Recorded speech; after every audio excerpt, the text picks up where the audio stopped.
एक गांव में बंटी रहता था। उसकी बेटी पीलू विदेश जाकर पढ़ाई करने के बारे में सोची थी और उसके लिए एग्जाम्स की तैयारी करती थी।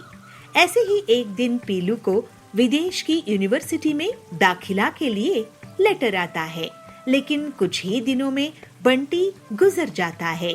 पीलू से बबली ऐसा कहती है, पीलू तुम चिंता मत करो, तुम्हारे पिताजी ने तुम्हारी पढ़ाई के लिए पैसे जमा किए हैं, तुम विदेश जाकर पढ़ाई करो, यहाँ की चिंता मत करना। लेकिन तभी वहाँ कड़क सेठ आ जाता है। अरे विदेश जाकर भागने का इरादा है क्या? तुम्हारे पिताजी ने मुझसे कर्जा लिए थे, उसे चुकाओ और कहाँ जाना है चली जाओ। ठीक है कड़क सर, मैं आपका कर्जा चुका कर ही विदेश जाऊंगी। ऐसे ही एक दिन पीलू जंगल में से जा रही थी। उसे हरिया तोता रोटी दाल बेचता हुआ मिला तो पीलू उनसे पूछती है, हरिया काका बहुत भूख लगी है, इस जंगल में आपकी अकेले की दुकान है? इस जंगल में ही नहीं पीलू, मेरे पूरे गांव में मटका रोटी की एक लौती दुकान है। पीलू रोटी दाल खाती है। वाह हरिया काका, ऐसा मटकी रोटी तो मैंने कभी नहीं खाई है, आप इसे शहर में क्यों नहीं बेचते हो? मुझे जंगल की शांति पसंद है, तुम चाहो तो मैं तुम्हें इसे बनाना सिखा देता हूँ, तुम शहर में बेचना। फिर पीलू एक हफ्ते तक हरिया से मटका रोटी और उसके साथ दाल बनाना भी सीखती है। फिर पीलू अपने घर में और अपने दोस्तों को मटका रोटी और दाल चखा कर देखती है। उसके बाद जब सब उसकी तारीफ करते हैं तो वो अपना ढाबा खोल लेती है। वाह वाह पीलू दीदी, क्या लाजवाब मटका रोटी और दाल बनाई हो, मैं तो अपनी बारात में यही खाना खिलाऊंगा। बहुत जल्द ही पीलू का ढाबा मुनाफे में आ जाता है और पीलू के पास बहुत सारे पैसे आ जाते हैं।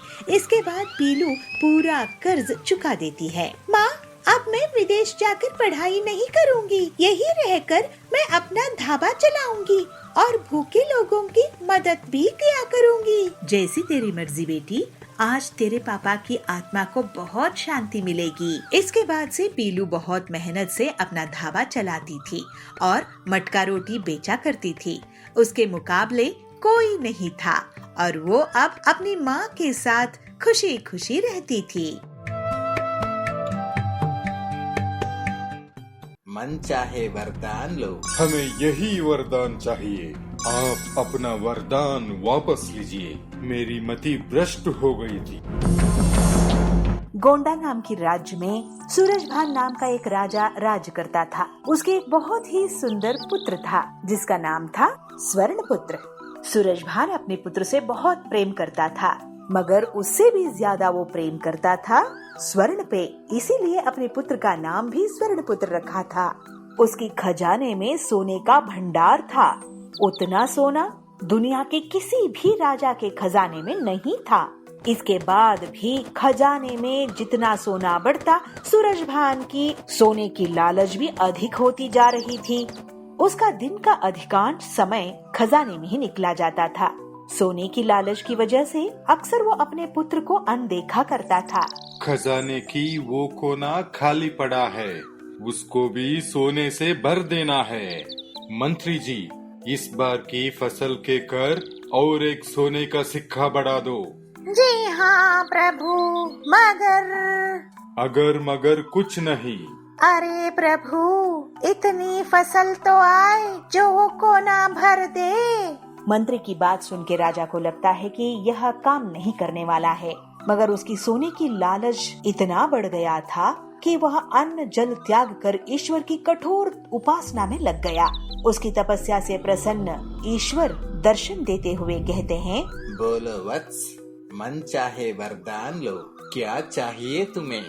हे भगवान, मुझे ये वरदान दे कि मैं जिस किसी वस्तु को भी छूऊं वो सोना बन जाए। ईश्वर को सूरजभान की लालच समझ में आ गई थी। वरदान देने से पूर्व उन्होंने आगाह किया, राजन, वरदान मांगने से पहले अच्छी तरह से सोच विचार कर लिया है? तो सूरजभान संपूर्ण श्रद्धा से और विनम्र होके कहते हैं, हे ईश्वर, मैं इस विश्व के सबसे बड़ा धनी राजा बनना चाहता हूँ हमने संपूर्ण सोच विचार कर लिया है, हमें यही वरदान चाहिए। इसकी लालच की बुद्धि सही होने वाली नहीं है, ये शंकर भगवान को पता चल गया और वो तथास्तु कहते हुए वहाँ से गायब हो गए। राजा सूरजभान यह वरदान पाकर खुशी से पागल हो गया था। दूसरे ही दिन सोकर उठने के उपरांत अपनी शक्ति परखने के लिए उसने अपने पलंग को छूकर देखा। वह पलंग सोने का बन गया। सूरजभान बहुत खुश हुआ। दिन भर वह सुध-बुध खोकर अपनी महल की हर चीज को सोने में परिवर्तित करने में जुट गया। उसे अपनी खान पान तक की चिंता नहीं थी। शाम को सूरजभान थक गया था। उसे जोरों से भूख भी लगी थी। अपने सेवकों को भोजन परोसने के लिए कहता है। जैसे ही सूरजभान भोजन को हाथ लगाता है वह सोना बन जाता है। अब सोने को तो खा नहीं सकते, तो गुस्से से तिलमिलाते हुए वो उठकर बाहर आ जाता है। ऐसे ही टहलते हुए अपने उद्यान में जा पहुंचता है। वहाँ वह देखता है अपना छोटा बेटा स्वर्णपुत्र वहाँ खेल रहा है। उसकी खेल कूद देखकर राजा की मन में पुत्र वात्सल उमड़ कर आता है। कुछ क्षणों के लिए अपनी भूख भी भूल जाता है। जब स्वर्णपुत्र पिता को वहाँ उद्यान में देखते हैं तो प्रेम से दौड़ के आके गले लग जाते हैं। विधि की विपर्यास ये था कि स्वर्णपुत्र भी स्वर्ण में बदली हो गया। सूर्यभान रो रो कर कहने लगा, हे ईश्वर, मुझे क्षमा कर दीजिए। आप अपना वरदान वापस लीजिए। मेरी मति भ्रष्ट हो गई थी। मेरा लालच तांडव कर रहा था। हमें समझ आ गया है कि हर वस्तु अमूल्य होता है। हमारे लिए सबसे अमूल्य तो हमारा पुत्र स्वर्ण पुत्र है। उन्हें आप कृपया इंसान बना दीजिए। कहते हुए फिर से रोने लगता है। उस पर दया आकर ईश्वर फिर से तथास्तु बोलते हैं और हवा में लीन हो जाते हैं। स्वर्णपुत्र फिर से इंसान बनता हुआ देख सूरजभान बहुत खुश होता है और अपनी गलती की, अपनी लालसा की उसे पश्चाताप भी होता है। तो मंत्री को बुलाकर कहते हैं, मंत्री जी, अपना कोषागार जरूरतमंद और निर्धनों के लिए खुला रख दो। सूरजभान अपने पुत्र को गले लगाकर खुशी के आंसू बहाते हैं। उनका लोभ खत्म हो गया था और संतुष्टि की जीवन की ओर यात्रा शुरू कर देते हैं। इस पीलू को हराने का तरीका सोचना होगा। अरे वाह कालू भाई, क्या सोडा है। कालू इतनी रात में गहरे जंगल में कहाँ जा रहा है? भिलाईपुर के गांव में पीलू सोडा बेचा करती थी। पीलू का सोडा बहुत बिकता था। पीलू घरेलू तरीके से रंग बनाया करती थी और बहुत अच्छे से अलग अलग फ्लेवर बनाकर बेचा करती थी। ये लोगों को बहुत पसंद आता था। उसकी दुकान के सामने कालू की भी सोडा की दुकान थी, लेकिन वो बहुत ही आलसी था और पीलू की तरक्की से जलता था। सोडा ले लो सोडा, रंग बिरंगे अलग अलग फ्लेवर्स के सोडा। ऐसे फ्लेवर्स आपको पूरे जंगल में कहीं नहीं मिलेंगे। सोडा ले लो सोडा, हाजमा ठीक करने वाला सोडा। तो टिल्लू कहता है, कालू भाई, आजकल लोग शौक के लिए सोडा पीते हैं, हाजमा ठीक करने के लिए नहीं। इसलिए हम पीलू की दुकान में जाते हैं। वहाँ एक से एक फ्लेवर के सोडे मिलते हैं। ये सुनकर कालू बहुत गुस्सा करता है। टिल्लू पीलू की दुकान जाकर पूरे परिवार के लिए सोडा ले लेता है। ये लो टिल्लू भैया, फैमिली पैक सोडा, 500 रुपए हुए। कालू सोच में पड़ जाता है। इस पीलू को हराने का तरीका सोचना होगा, नहीं तो मुझे ये गरीब कर देगी और मुझे जंगल छोड़कर जाना पड़ेगा। उस रात कालू जाबाज चील के पास जाता है और जंगल से एक पाउडर लेकर आता है, जिसको वो अपने सोडा में मिलाता है। अगले दिन कालू मिलावटी सोडा बेचने लगता है। सोडा ले लो, इंटरनेशनल सोडा, एक बार पियोगे तो बार बार पियोगे। सोडा ले लो, इंटरनेशनल सोडा, एक बार पियोगे तो बार बार पियोगे। अरे कालू भैया, तुम कहाँ से इंटरनेशनल सोडा ले आए? वो मेरे जीजाजी ने भेजे हैं अमेरिका से। एक बार पी के तो देखो ठिल्लू भाई, बार बार पियोगे। ठीक है, एक दो, नहीं अच्छा लगा तो पैसे नहीं दूंगा। कालू टिल्लू को सोडा देता है और टिल्लू एक के बाद एक 5 सोडा पी जाता है। अरे वाह कालू भाई, क्या सोडा है। इसके सामने तो पीलू का सोडा एकदम बकवास है। मैं अपने दोस्तों को भी यहाँ लाता हूँ। और जल्दी ही पीलू की दुकान खाली हो जाती है।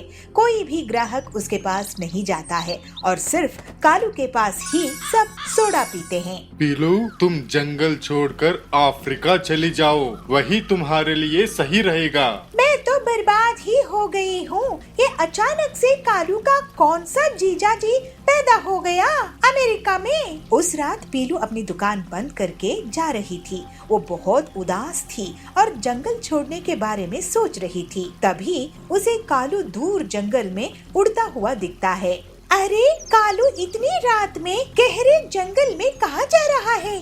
इसका पीछा करती हूँ। और पीलू जाबाज के साथ उसके सौदे को होता हुआ देख लेती है। पीलू अपने मोबाइल में सब रिकॉर्ड कर लेती है और फिर कालू को वो पाउडर घर में सोडा में मिलाते हुए भी रिकॉर्ड कर लेती है। पीलू तुरंत ही हरिया इंस्पेक्टर के पास जाती है। इंस्पेक्टर साहब, ये देखिए कालू सोडा में नशा मिला रहा है। हरिया वो वीडियो देखता है और बहुत गुस्सा करता है। मैं इसकी हड्डियाँ तोड़ दूंगा। फिर हरिया सभी चिड़ियों को लेकर कालू के घर जाता है। कालू, तुम मुझे नशा वाला सोडा बेच रहे थे, अब हम सब तुम्हारा नशा उतारेंगे। ऐसे टिल्लू कहता है। कालू की बहुत पिटाई होती है और फिर उसे जेल हो जाता है। इस तरह से पीलू अपनी ईमानदारी के कारण जंगल में अकेली सोडा बेचने वाली रह जाती है और अपना जीवन हंसी खुशी बिताने लगती है। कब समझेंगे ये लोग गरीब लोग। ये कथा वथा सुनने नहीं आया हूँ और हमें वृत्त में ऐसे काम नहीं करवाना चाहिए। ये कौन है? मुझे तो बहुत डर लग रहा है। सुंदरनगर गांव के जंगल में कड़क सेठ बहुत ताकतवर जमींदार था। वो और उसका दोस्त जाबाज चील गरीब मजदूरों से अपने खेत के काम करवाते थे, लेकिन मजदूरी के लिए पैसे नहीं देते थे। इस वजह से मजदूर बहुत दुखी रहते थे। उन मजदूरों में दुर्गा भक्त पीलू भी थी। पीलू बहुत ही दयालु थी और मजबूरी में मजदूरी करती थी। ऐसे ही नवरात्रि के समय एक दिन कड़क पूछता है, अरे ये मजदूर क्यों नहीं आए?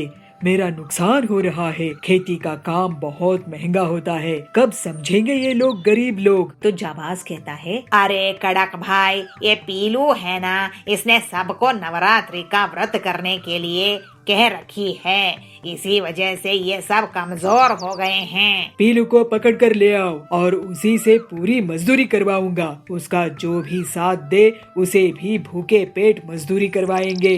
बड़े आए दुर्गा भक्त। तो जाबाज कहता है, ठीक है भाई। फिर कुछ ही देर में जाबाज पीलू के घर में पहुंच जाता है। वहाँ पर पीलू सबको दुर्गा जी की कथा सुना रही थी। ये देखकर जाबाज बहुत गुस्से में आ जाता है। उसको देखकर बहुत से मजदूर पक्षी वहाँ से भाग जाते हैं। आइए जाबाज जी, आप भी कथा सुन लीजिए। तो जाबाज कहता है, ये कथा वथा सुनने नहीं आया हूँ, चलो मजदूरी करने। लेकिन आज तो नवरात्रि का व्रत है, आज दुर्गा जी की कथा सुननी चाहिए। तो सुंदरी कहती है, हाँ हम पीलू के साथ है। तो बंटी कहता है, एक दिन भी हमें आप चैन से नहीं रहने देते हैं। पीलू कितनी बड़ी भक्त है, आप उसे कम से कम छोड़ दो। तो जाबाज कहता है, अब तो तुम दोनों को भी मैं इस पीलू के साथ लेकर जाऊंगा। कड़क भाई, ये तीनों को लेकर आया हूँ। ये पीलू बहुत बड़ी बदमाश है, कह रही थी कि देवी की भक्ति करनी है, मजदूरी नहीं। तो कड़क कहता है, अब इसको डबल मजदूरी करनी पड़ेगी। ऐसे कड़क उनसे दिन रात काम करवाता गया, लेकिन व्रत होने की वजह से वो लोग कुछ नहीं खाए थे और कमजोर पड़ने लगे। तो पीलू कहती है, कड़क सेठ जी, हम मजदूरी कर रहे हैं जिससे आपकी शानो शौकत है। आपको भी हमें मेहनत के पैसे देने चाहिए और हमें व्रत में ऐसे काम नहीं करवाना चाहिए। इन दोनों को कुछ फल तो दीजिए। तो कड़क कहता है, तू जरूरत से ज्यादा बोलती है। तुझे भक्ति करनी है तो मंदिर में क्यों नहीं काम करने लगती है तू? तो जाबाज कहता है, सही बात है, तुझे पैसे नहीं मिलेंगे, ना ही खाने के लिए कुछ मिलेगा। अब काम कर वरना तेरी हड्डी पसली तोड़ दूंगा। कड़क की धमकी से सब डर जाते हैं। कड़क और जाबाज बहुत ही क्रूर थे। वो सुंदरी और बंटी को कुछ भी खाने को नहीं दे रहे थे। पीलू हिम्मत दिखाती है, हे दुर्गा माँ, आप ही हमारी रक्षक हो, आप ही इन दुष्टों से सुंदरी और बंटी को बचाओ। जो बुरा होना है मेरा हो जाए, क्योंकि मुझे तो बस आपकी भक्ति से मतलब है। ये दोनों मेरे कारण ही फंस गए हैं। पीलू खुद बहुत कमजोर हो चुकी थी, लेकिन वो दुर्गा जी को लगातार याद करती रहती थी। जय माँ अम्बे, जय माँ अम्बे, जय माँ अम्बे। सुंदरी और बंटी बेहोश हो जाते हैं। बड़ी आई भक्त मंडली। कमजोर मजदूर। तभी वहाँ पर बहुत तेज रोशनी होती है। अरे ये क्या लगता है, माँ प्रकट हो रही है। दुर्गा माँ कहती है, पीलू बेटी, मैं तुम्हारी भक्ति की परीक्षा ले रही थी। तुम बहुत नेक दिल की हो और मुझे माँ मानती हो। बेटी, तुम्हें जो भी तकलीफ इन बदमाशों ने दी है, अब उसका इन्हें सजा मिलेगी और तेरा कल्याण होगा बेटी। दुर्गा जी की कृपा से पीलू पूरी तरह से स्वस्थ हो जाती है। अरे नहीं, ये कौन है? मुझे तो बहुत डर लग रहा है। तो जाबाज कहता है, मेरी आंखें चुभ रही है। दुर्गा जी उन दुष्ट को बहुत दंड देती है और उनका सारा घमंड टूट जाता है। माँ दुर्गा, मुझे आपकी भक्ति से कभी भटकने नहीं दीजिएगा। दुर्गा जी के आशीर्वाद से पीलू उस जमीन की मालकिन बन जाती है। उसके पास बहुत सी धन दौलत आ जाती है। पीलू सभी गरीबों की ख्याल रखने लगती है। दुर्गा जी के मंदिर में आए दिन भंडारा करवाती है। वो अब कड़क और जाबाज को भी अच्छे प्रसाद देती थी। वो दोनों अब पूरी तरह से सुधर गए थे। अब दुर्गा जी की कृपा से सभी हंसी खुशी रहने लगे। लकड़ी गांव में पीलू नाम की गरीब चिड़िया रहती थी। उसको इंजीनियरिंग का काम देखना बहुत पसंद था। जब भी कोई अपना नया घर या दुकान बनाता था, पीलू उसे देर तक देखती थी। एक दिन हरिया कंस्ट्रक्टर उसको अपने पास बुलाता है और कहता है, पीलू चिड़िया, तुम्हें मैं बहुत दिनों से देख रहा हूँ। तुम हमेशा कंस्ट्रक्शन की जगह पहुँच जाती हो। क्यों? तुम्हें मजदूरी का काम चाहिए? हरिया काका, मैं गरीब हूँ, लेकिन मैं यहाँ मजदूरी के लिए नहीं आई हूँ। मुझे भी ऐसे ही घर बनाना है। अब मैं देख देख कर घर बनाना सीख गई हूँ। तुम गरीब लोग थोड़ी सी चीज क्या जान लेते हो, अपने आप को पता नहीं क्या समझने लगते हो। पता है ना, कंस्ट्रक्शन के सामान जैसे ईंट, सीमेंट, लोहे के रॉड्स कितने महंगे आते हैं। अब जाओ यहाँ से और आगे से कंस्ट्रक्शन साइट में दिखना नहीं। नाराज नहीं होइए हरिया काका, मैंने आपसे ही ये सब सीखी हूँ।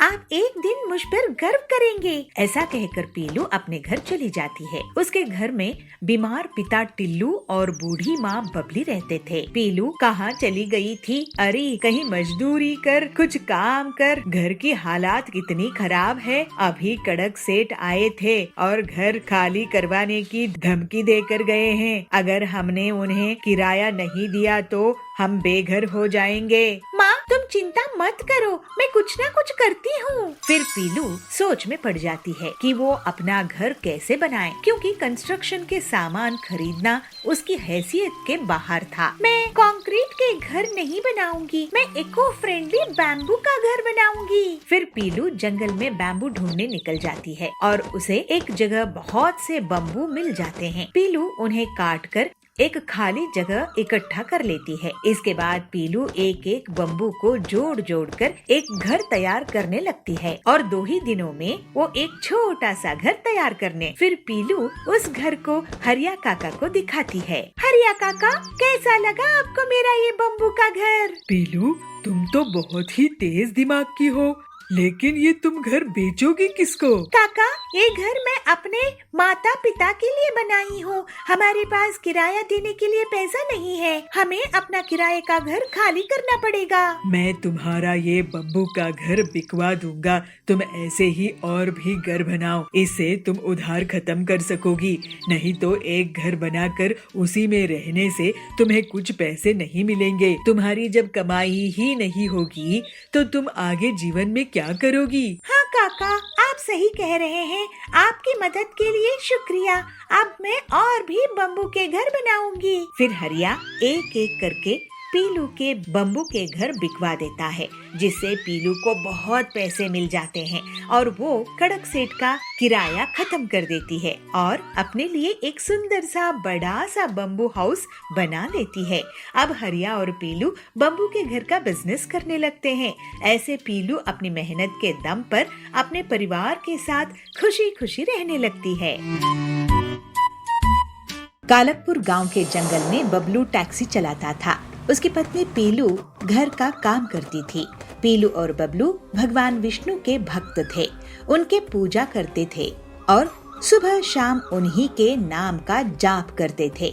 लेकिन गरीबी के कारण बबलू तो एक्स्ट्रा टाइम मेहनत करके पैसे कमाने पड़ते थे, लेकिन उसकी ये मेहनत कालू ऑटो वाले को पसंद नहीं थी। वो हर समय उसे नुकसान पहुंचाने के बारे में सोचता रहता था। ये ओवर टाइम करके अमीर हो जाएगा, इसको सबक सिखाना पड़ेगा। एक दिन पीलू कहती है, सुनिए जी, आप ओवर टाइम करते हैं, आपकी तबीयत खराब ना हो जाए, मुझे तो बहुत चिंता रहती है। हमारी गरीबी दूर करने के लिए ज्यादा पैसे कमाने पड़ेंगे, ज्यादा काम करना पड़ेगा, क्योंकि हमें पैसों की जरूरत तो रहेगी ना। जब अपने बच्चे होंगे उसके बाद उनकी स्कूल की फीस, हमारा घर का खर्चा, थोड़े दिनों की बात है, भगवान विष्णु सब ठीक कर देंगे। आप सही कह रहे हैं जी, भगवान श्री विष्णु जी ही हमें संभाल कर रखे हैं, हमें तो उनका नाम जपते रहना चाहिए। ऐसे ही कुछ दिन और बीत जाते हैं। बबलू मेहनत करता था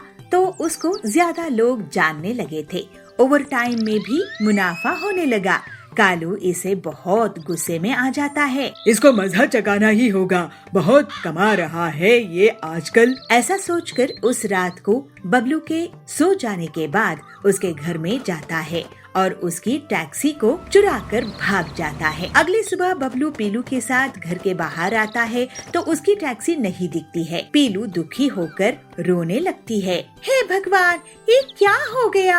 हम गरीब लोगों के साथ ऐसा नहीं होना चाहिए था। अब हम अपने घर का खर्चा कैसे चलाएंगे? बैंक से लिया हुआ टैक्सी लोन भी चुकाना बाकी है। हमें अब कुछ और रास्ता तलाशना होगा। सब श्री विष्णु जी की लीला है, उनकी जैसी मर्जी। हमें अपनी भक्ति में जरा सी भी कमी नहीं करनी चाहिए। आप ठीक कह रहे हैं जी, हमें भगवान की कृपा पर शक नहीं करनी चाहिए। उसके बाद पीलू और बबलू मजदूरी करने लगते हैं। कालू ये देखकर बहुत खुश हो जाता है और कर दिन रात मेहनत। बबलू मुश्किल से मकान मालिक को किराया देता है, बैंक वालों का लोन चुकाता है। ऐसे ही ज्यादा मेहनत करने से दोनों पति पत्नी बहुत बीमार पड़ जाते हैं। हे श्री विष्णु, अब हम आपकी सेवा कैसे करेंगे? हमें माफ कर दीजिए भगवान। तभी वहाँ भगवान श्री विष्णु प्रकट होते हैं। मेरे प्यारे भक्तों, तुम दुखी मत हो, तुम्हें बिना स्वार्थ के मेरी भक्ति की है। तुम्हारे दुख तकलीफ को मैं अब खत्म कर दूंगा। तुम दोनों हमेशा सुखी रहोगे। तुम्हारी परीक्षा अब खत्म होती है। मैं तुम्हारे दोस्त हरिया के जरिए तुम्हें मदद भेज रहा हूँ। ऐसे कहकर भगवान अंतर ध्यान हो जाते हैं। श्री विष्णु भगवान जी की जय हो। अगले दिन बबलू का दोस्त हरिया उसे अपने गैरेज में बुलाता है। बबलू, पीलू भाभी, मेरे पास पुरानी टैक्सी है। मैं अभी एक नई तकनीक सीख के आया हूँ, जैसे पुरानी गाड़ियों को जोड़कर उन्हें काम में लाया जा सकता है। मैं डबल टैक्सी तैयार कर दूंगा। हरिया भाई, मैं तुम्हें पैसा कैसे दे सकूंगा? मैंने पैसे कहाँ मांगे बबलू भाई, तुम टैक्सी चलाओ और जब करोड़पति बन जाओ तो पैसे दे देना। तो पीलू बोलती है, आपका बहुत धन्यवाद भाई साहब, भगवान विष्णु आपको हमेशा खुश रखे। जी भाभी, देखो बबलू डबल टैक्सी से डबल सवारी मिलेगी, मतलब एक ही बार में डबल कमाई। अब तुम्हें डबल शिफ्ट नहीं करने की जरूरत होगी। फिर हरिया डबल टैक्सी बनाता है और बबलू टैक्सी को ले जाकर जंगल में चलाने लगता है। ये देखकर कालू दंग रह जाता है। बबलू की डबल टैक्सी में बहुत सारी सवारी बैठ जाते थे। पीलू देखो, विष्णु भगवान जी ने कैसे हमें मुसीबत से बाहर निकाल दिए हैं। जी, हमारे तो वही सहारा है। अब उनकी सेवा और अच्छे से किया करेंगे। उनकी सुख में ही हमारा सुख है। लेकिन हमारी टैक्सी किसने चुराई होगी? मैंने चुराई थी टैक्सी। अब मैं तुम्हारी डबल टैक्सी में आग लगा दूंगा। ऐसे कालू बोलता है। लेकिन कालू जैसे ही आगे बढ़ता है, भगवान विष्णु का गधा उसे जोर से मारता है और वो बहुत दूर फेंका जाता है। जय भगवान विष्णु जी की। और फिर इस तरह से बबलू अपनी मेहनत से ज्यादा पैसे कमाने लगता है। उसके घर की गरीबी हमेशा के लिए दूर हो जाती है। थोड़े ही दिनों में उन्हें एक बेटा होता है जिसका वो लोग बहुत अच्छे से ख्याल रखते हैं। अब सब खुशी खुशी रहने लगते हैं। गोवापुर गांव के जंगल में पीलू अपने पति बबलू के साथ रहती थी। दोनों पति पत्नी हनुमान जी के भक्ति करते थे। पीलू हर दिन हनुमान जी को बूंदी का भोग लगाती थी और बबलू उन्हीं के नाम का दिन भर जाप करता रहता था। पीलू, मेरा सपना है कि हम लोग भी कभी हनुमान जी के नाम से गरीबों को खाना खिलाए। जी, आपके ख्याल तो बहुत अच्छे हैं। जय हनुमान जी की। जब मर्जी होगी तब वो हमारे से ऐसा इंतजाम करा देंगे। हमें तो बस उनका नाम जपते रहना है जिससे ऐसा दिन जल्दी आए। बबलू लकड़ी के फर्नीचर बनाता था और छोटे मोटे रिपेयरिंग का काम भी करता था। पीलू घर संभालती थी। एक दिन, बबलू, तुम बहुत मजबूत फर्नीचर बनाते हो जो देखने में भी अच्छे होते हैं, लेकिन सुना है तुम्हारी कमाई ज्यादा नहीं होती है, तो क्या सोचे हो आगे के लिए? हरिया भाई, कमाई करने की बहुत कोशिश करता हूँ, लेकिन आपको तो पता है कोई भी अकेला काम करेगा तो उसकी कमाई कम ही होगी। मेरी कोई फैक्ट्री तो है नहीं ना। हाँ, आखिर अमीर लोग ही फैक्ट्री का सपना देख सकते हैं। हम गरीब लोगों के पास हमारे और परिवार के अलावा कोई नहीं होता है। तो कड़क सेठ कहते हैं, बबलू, मेरा ऑर्डर पूरा कर दिया क्या? जी कड़क सेठ जी, मैं आपका ऑर्डर पूरा कर दिया हूँ। ये लीजिए आपके फर्नीचर। ठीक है, बिल भिजवा देना और इसके पैसे अगले महीने ले लेना। लेकिन सेठ जी, आपने तो मुझे एडवांस भी नहीं दिए हैं। ऐसे कैसे मैं इतने दिन बिना पेमेंट के रुक सकता हूँ? अरे मैं कोई भाग नहीं जा रहा हूँ, सेठ हूँ, दे दूंगा पैसे। रात में बबलू घर आता है। बबलू जी, क्या हुआ? आज आप उदास लग रहे हैं। आज कड़क सेठ से पैसे मिलने वाले थे पीलू, लेकिन उसमें पेमेंट नहीं किया। अभी मेरे पास पैसे खत्म हो गए हैं। अगर ऐसा ही चलता रहा तो कहाँ से मुनाफा होगा, क्योंकि ग्राहक लोग टाइम पर पेमेंट ही नहीं देते हैं। उनके घर के लिए फर्नीचर बनाता हूँ, अपने घर के लिए नहीं। हनुमान जी के लिए सेवा करनी है, लेकिन ऐसा कुछ नहीं कर पा रहा हूँ। कोई बात नहीं जी, हनुमान जी सब देख रहे हैं। आपकी मेहनत कभी बेकार नहीं जाने देंगे। पीलू, तुम्हारे जैसी पत्नी मिलना मुश्किल है।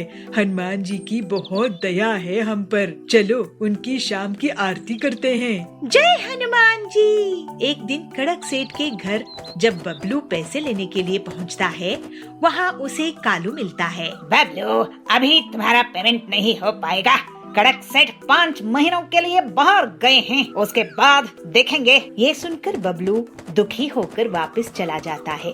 इसके बाद वो घर आकर पीलू से सब बताता है। ये अमीर लोग हम जैसे गरीबों का पैसा लूट लूट कर ही अमीर होते हैं। जब तक इनकी तरफ हम उम्मीद से देखते रहेंगे, हमें धोखा ही होता है। हनुमान जी से प्रार्थना करके हम अपनी फर्नीचर की फैक्ट्री लगा लेते हैं। पीलू, फैक्ट्री बनाने में कितना खर्चा आता है पता है? मैं तो कहती हूँ सब छोड़कर हनुमान जी से ही हम पूछ लेते हैं, वो ही कोई रास्ता सुझाएंगे। हाँ, हमारे बस की नहीं है ये मुसीबत। अगली सुबह बबलू और पीलू हनुमान जी से लगातार प्रार्थना करते रहते हैं और उन्हीं की भक्ति से हनुमान जी प्रकट होते हैं। भक्त आंखें खोलो, मैं आ गया हूँ। हनुमान जी आपकी जय हो। जय हो हनुमान जी की। प्रभु, आपने हमारी प्रार्थना स्वीकार कर ली। आप बहुत दयालु हैं। अब हम पर कृपा करिए प्रभु, हमें रास्ता दिखाइए। मैं तुम्हें बांस से नाव बनाना सिखा सकता हूँ। तुम्हें लकड़ी का काम तो आता ही है। बांस की नाव तुम गरीबों को बेच सकोगे, साथ ही उस पर मोटर लगा दोगे तो बांस का मोटर नाव बन जाएगा। आपकी दया अपरंपार है हनुमान जी। हमारे मन में आपके भक्तों के लिए भंडारा करने की कामना है। आप आशीर्वाद दीजिए प्रभु। सब अच्छा होगा पीलू। फिर हनुमान जी बबलू को जंगल भेजकर बांस बनवा लेते हैं। बबलू बांस काट कर लाता है और हनुमान जी के कहे अनुसार उन बांस को आकार देने लगता है। फिर वो और पीलू अलग अलग साइज के टुकड़ों को जोड़ते हैं और जल्द ही एक बांस का नाव तैयार कर लेते हैं। हनुमान जी, आपकी दया से ये बांस की नाव बनकर तैयार हो गई है। ये आपकी दया के कारण ही बन पाई है प्रभु। अब तुम लोग इसका व्यापार करो। जय श्री राम। फिर हनुमान जी वहाँ से अंतर्ध्यान हो जाते हैं। हनुमान जी ने जैसा कहा वैसा ही करते हैं। बांस की नाव को गरीबों को बेचते हैं और मोटर बांस की नाव बनाकर भी बेचते हैं। सही कह रही हो पीलू, अब मैं ऐसा ही करता हूँ। बबलू की बांस के नाव को देखने के लिए पूरे जंगल के लोग आते हैं। वाह वाह, ऐसा बांस की नाव तो मैंने कभी नहीं देखा। बबलू तुम बहुत ही होनहार निकले। ऐसा करो, मेरा ऑर्डर लिख लो, मैं तो इन्हें एक्सपोर्ट करूँगा। वाह, बांस की नाव, कोई इसे बना भी सकता है, ये मैं सोच भी नहीं सकती। मुझे 3 बांस की नाव बनाकर देना बबलू। सब हनुमान जी की कृपा है। और ऐसे ही बबलू बहुत मेहनत करके लोगों के लिए उनकी बांस की नाव तैयार करने लगता है और बहुत मुनाफा कमाता है। बबलू जी, अब तो हमारी पूरी जिंदगी ही बदल गई है। चलिए अब हम हनुमान जी का गरीबों के लिए भंडारा करते हैं। जय हनुमान जी। हाँ पीलू, अब देरी नहीं करते। जय हनुमान जी। और फिर इस तरह से बबलू और पीलू अपनी मेहनत से बहुत पैसे कमाने लगते हैं और दोनों हनुमान जी की भक्ति करते हुए खुशी खुशी रहने लगते हैं।